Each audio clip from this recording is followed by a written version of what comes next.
Hróðmar Bjarnason, framkvæmdastjóri og einn af eigendum Eldfesta. Hvað þú sæll og blessaður? Blessaður, velkominn. Takk fyrir það. Nú eins og alþjóð veit og allir í heiminum skrítið ástand í COVID-19. Þið ferðaþjónustu aðilar hafið ekki farið varhluta af því. Hvernig blasir vorið og sumarið við ykkur varðandi hestaferðir og annað? Já, þú hefur náttúrulega séð, við erum búin að labba hér og við höfum ekki mætt neinum á þessum degi og svona hefur þetta verið alveg frá miðjum mars. Og auðvitað náttúrulega framtíðin mjög óljós og óviss og við náttúrulega vorum búin að fá margar bókanir og þér að segja þá alveg ótrúlega margar bókanir sem eru ennþá inni. Við höfum fengið afskaplega fáar afbókanir. Þannig að það eins og þessi gestir okkar séu svolítið að bíða eins og við hér líka og bíða og sjá hvað verður. Og auðvitað náttúrulega ræðst þetta af því hvort að þeir ætli sér að opna landið og þá náttúrulega í samstarfi og í samráði við aðrar Evrópuþjóðir. En við erum svo sem ekki búin að gefa upp alla von og ef það verður opnað þá náttúrulega mun þetta strax hafa jákvæð áhrif og verulega jákvæð áhrif. Þannig að þið hafið í rauninni ekki farið í afpantanir á, þið náttúrulega í langferðunum þurfið að bóka þetta með löngum fyrirvara kofa og annað, en þið hafið ekki farið inn einar afbókunir á því ennþá? Nei, auðvitað náttúrulega afbókuðum við allt fyrir maí, það var náttúrulega alveg augljóst að það yrði engar ferðir í maí og við erum líka búin að afbóka allavega hluta af þessum ferðum í byrjun júnímánaðar, en frá miðjum júní og út sumar hef ég bara látið fólk vita af því að það geti allt gerst, en við skulum allavega bíða og sjá hvað verður. En auðvitað náttúrulega útlitið dökkt og það versta við allt saman það að óvissan svo mikil.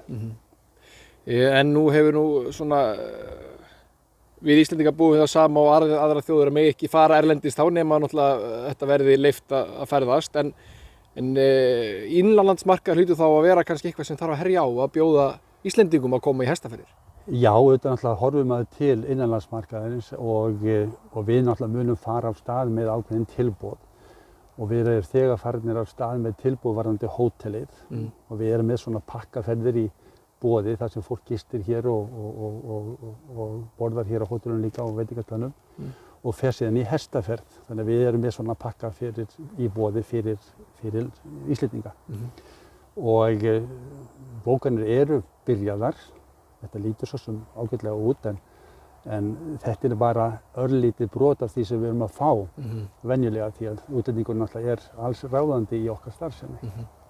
En hvernig það hægt að bregðast við þessu mikla tapi sem að gæti orðið ef allt fer á versta veg og eins og það orðið? Já, málið það náttúrulega að maður verður náttúrulega að draga úr öllum kostnaði, minnka kostnað og auðvitað höfum við nýtt okkur þessa hlutabóta leið sem var í boði. Það fólk almennt hér komið niður í 25% starf og eftir þessa síðustu aðgerðir ríkisstjórnarinnar þá náttúrulega fórum við í það að segja svo mörgum upp og náttúrulega en með því fórhaldið við munum ráða strax aftur ef það fer eitthvað að birta til.